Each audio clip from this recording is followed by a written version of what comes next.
Hello everyone, we're on our way now, done externalities, we're on to public goods. Next slide.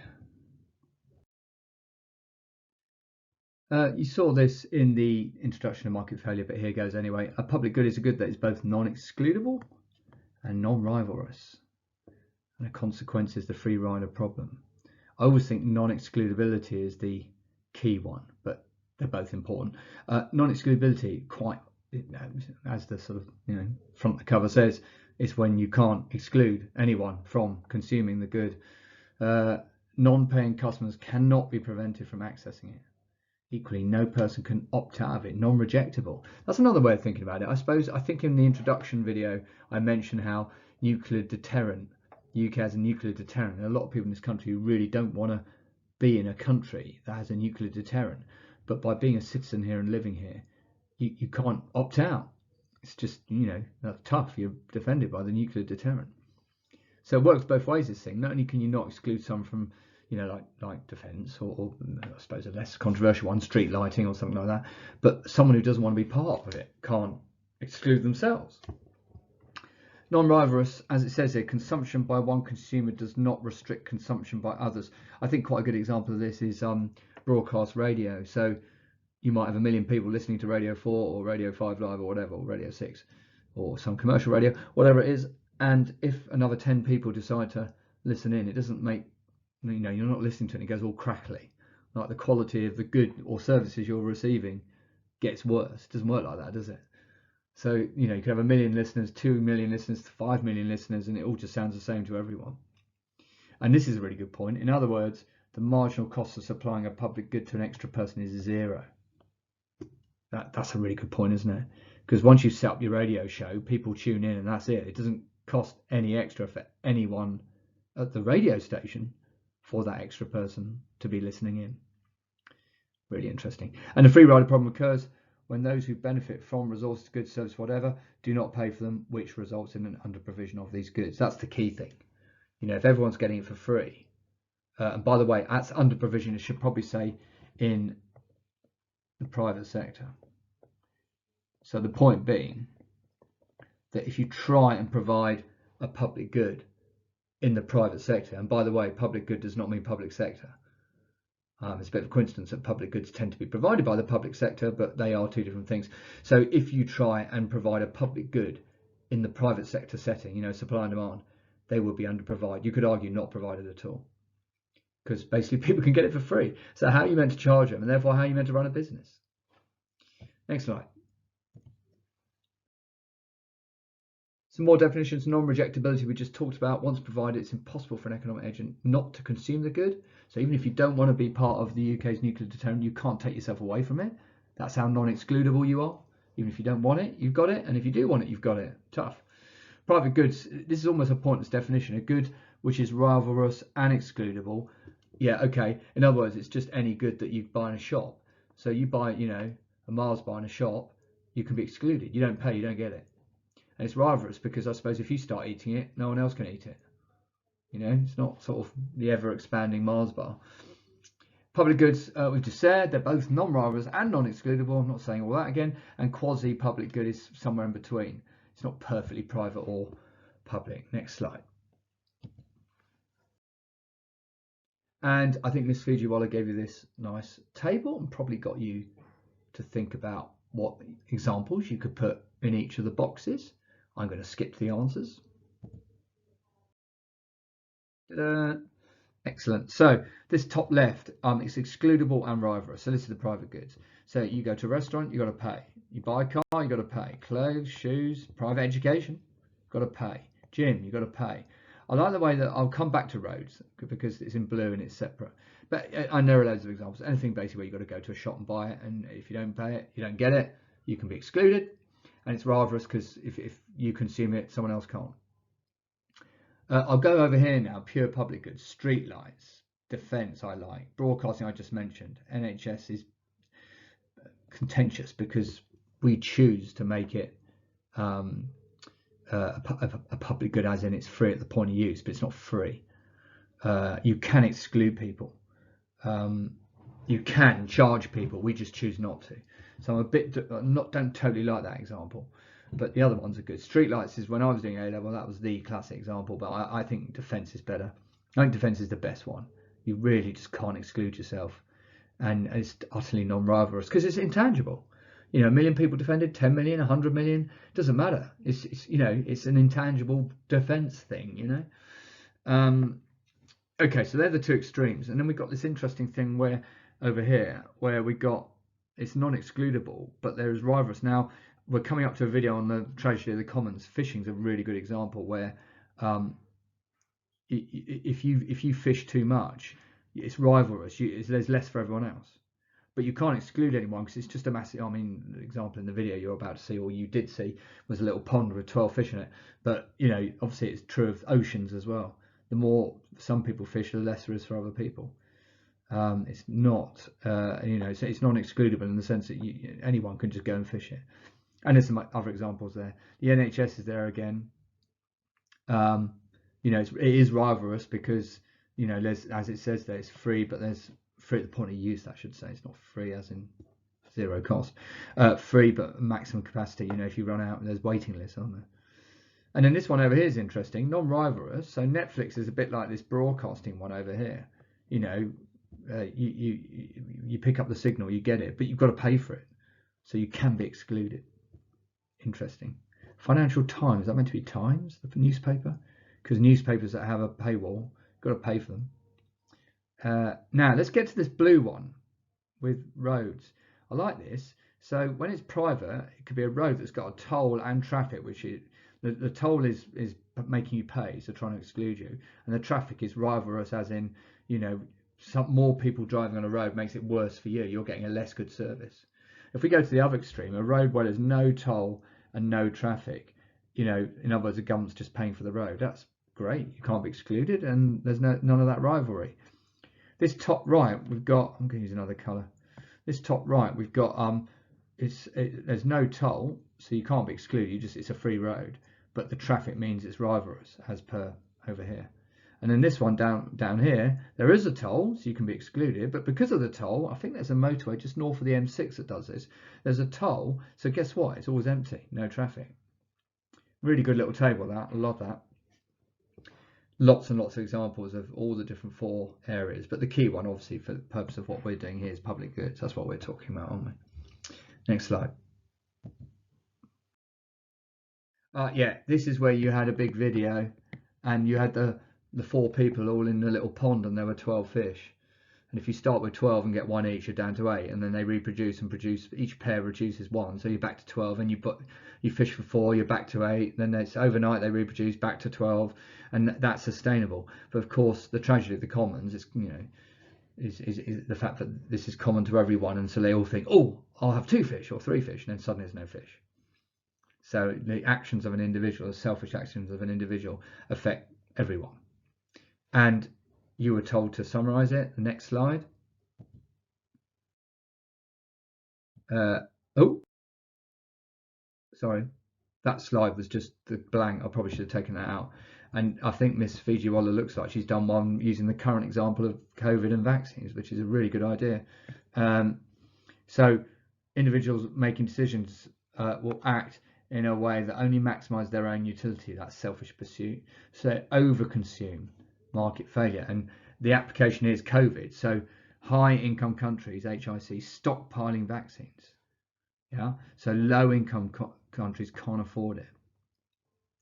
So once lockdown is lifted, individuals flock out to society. So there's an increased risk of new cases, burden on healthcare, another lockdown, mutation. And that's going to affect everyone in the world. Solution, share vaccine formula. Why has that not happened yet? Or WHO, the COVAX program, multilateral aid that WTO will direct to the poorest countries. But that's a nice example of tragedy of the commons, where we all selfishly pursue the vaccine to the detriment of the world as a whole, and ironically to ourselves, because it means there's a mutation is more likely, and one that maybe evades current vaccines. Next slide. I had a quick look at this. It looks like this is a professor of economics who's an expert on managing the common pool, as it says there. And there was a video and some resources. I'm not obviously going to click to those now because we're 10 minutes into this video and it takes 10 minutes just to do that, but I think you probably have the links from you know, because you've got the slides, haven't you? And you've probably seen all of this anyway. Next slide. I think this is meant to be a table of examples of all the public goods, although notice it says private, pure, club, so it's not all pure private goods, but you can see the good examples are there, can't you? The lighthouses, that's, oh yeah, that's one we always had when I was doing A level. You've got the defence, you know, national defence. What else we got? We've got just trying to clean it. I mean, yeah, it's a free good really. Public services, I don't think any of those are really public goods because you can stop people using them. Law and order maybe. Anyway, I'm not going to dwell on those.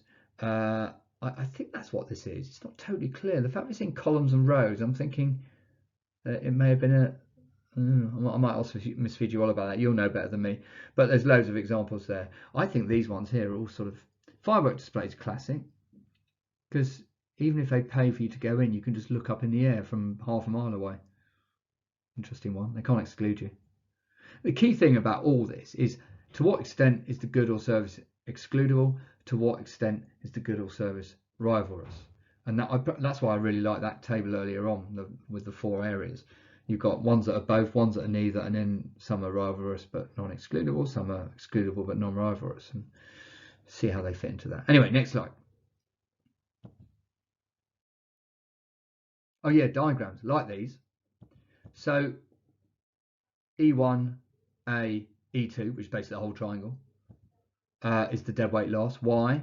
Because these are non-excludable goods, prices equal to 0, free rider problem, so no one supplies, so loss market. Do you remember that thing right at the start? So no one, this is in a private market. In a private market, if there's a non-excludability and a free rider problem, why would anyone in a private sector setting, you know, in their right minds, supply this good? They're going to make massive losses. So loss market, it just doesn't happen. So the argument here, I suppose, the deadweight loss is the whole triangle because this thing just doesn't exist. So all that consumer surplus is just gone. It doesn't happen. Next slide. Now, state provision. So this supply curve here is representing the supply. And notice how the supply curve is moved right over to E2 so that the price is 0.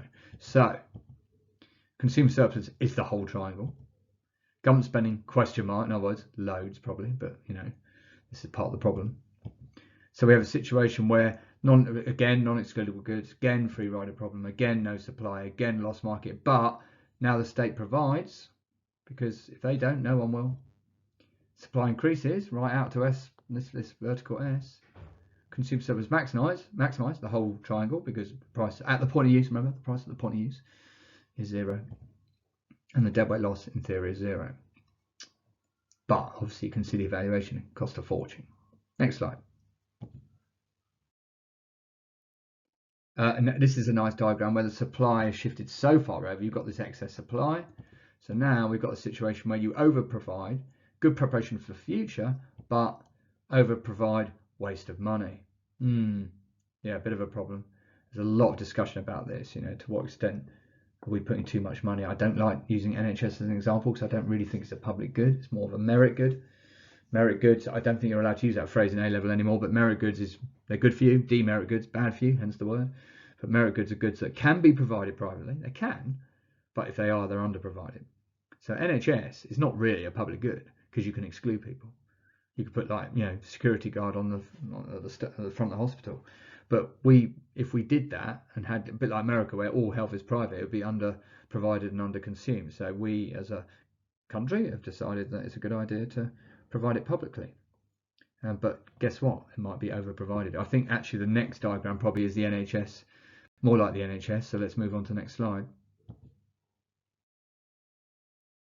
Yeah, here we go. So now we underprovide and create rivalry. We've got excess demand now. You underprovide and save money.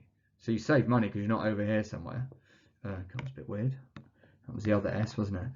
You underprovide and you create rivalry. Now the market says the price should be P1 here, but of course because the government has stepped in, they're trying to make it free, and you end up with this excess demand at price 0. Demand is over here, but supply is obviously here. And you've got, and this is sort of what happens with the NHS. They're trying to they provide it. It costs a lot of money, but there's queues. There's waiting lists, so it saves money, but we haven't got enough really. Again, I don't like to use the NHS as an example. It's not really a pure public good, but you get the point.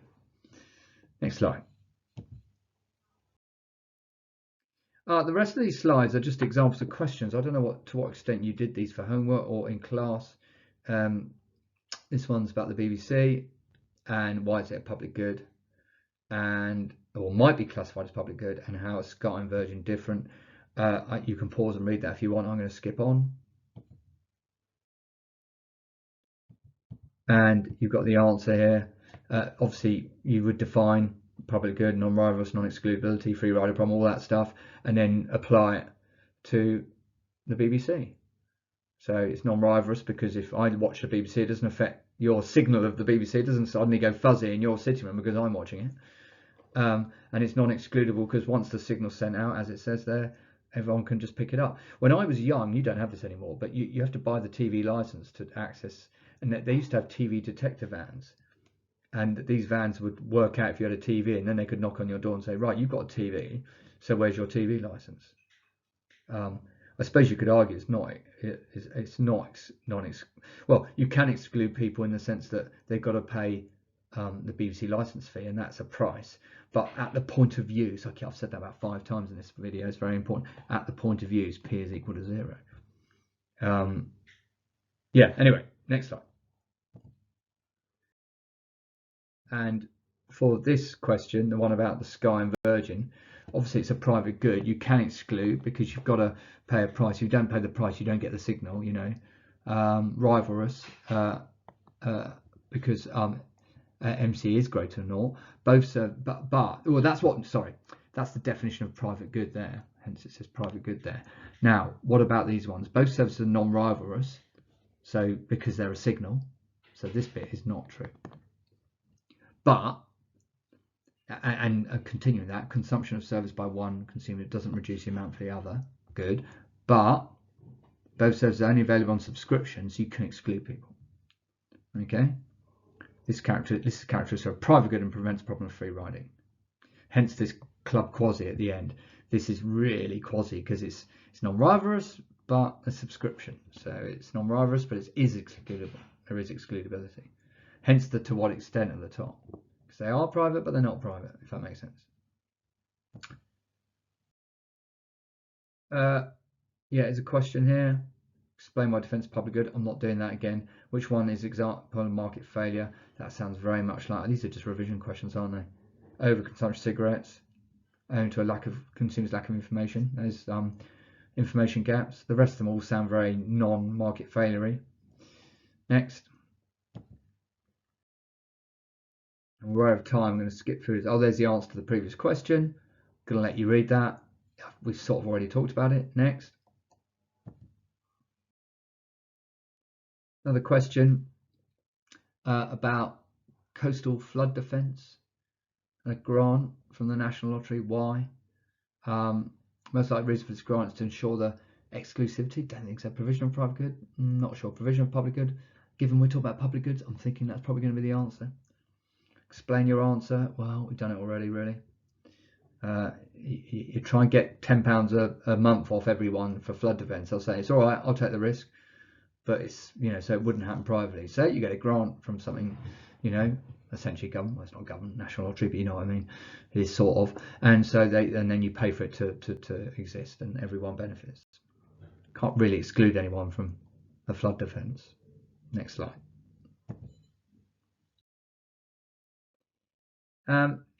This is a question. Looks like a 5 marker. I'm very tempted to skip this as well because I'm aware of the time. Feel free to pause.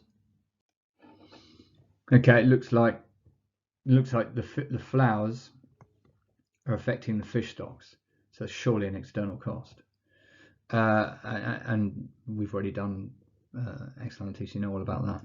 Explain 2 measures the government could introduce to reduce the impact of water extraction. The stuff earlier about tragedy of the commons and solutions, a lot of it is about, and I haven't said this phrase yet, extending property rights. So the reason why fishing is such a good example of tragedy of the commons is you can't really, it's really hard to fish move around, and it's really hard to say, right, those fish are for you and those are for you. But you can try. You have fishing waters. Iceland have their own fishing waters, stuff like that. So maybe you could do something similar here. Anyway, I'm not going to dwell on that. Running out of time. Next slide. Another one here. Let's have a quick check. So this seems to be about dentists. This is true of, you know, you can have an NHS dentist and it's cheaper, and then private is very expensive. By the way, that's going back to the thing about NHS being free at the point of use. Well, do you know what? It is in some cases, not in others.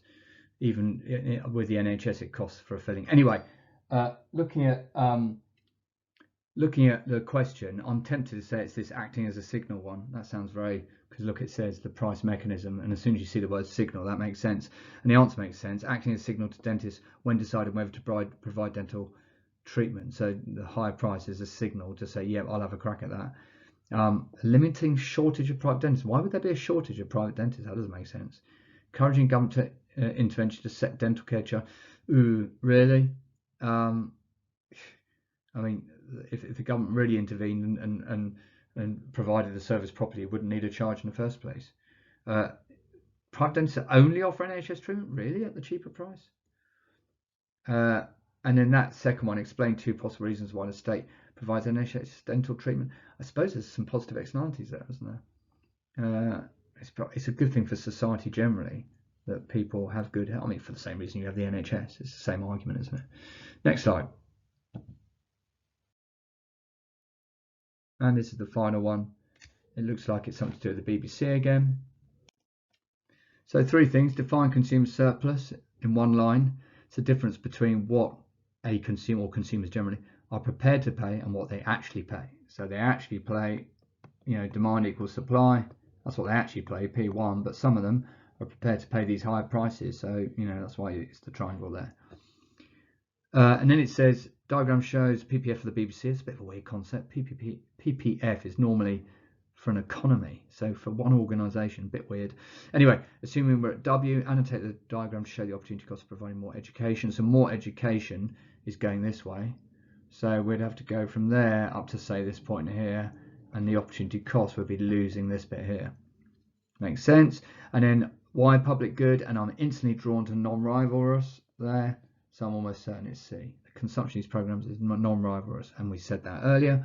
Just because I'm watching the BBC doesn't affect your quality of, you know, signal for watching the BBC at your end of Newham or whatever. Okay, that's 22 minutes, far too long. That's the last slide. I will speak to you soon. Bye.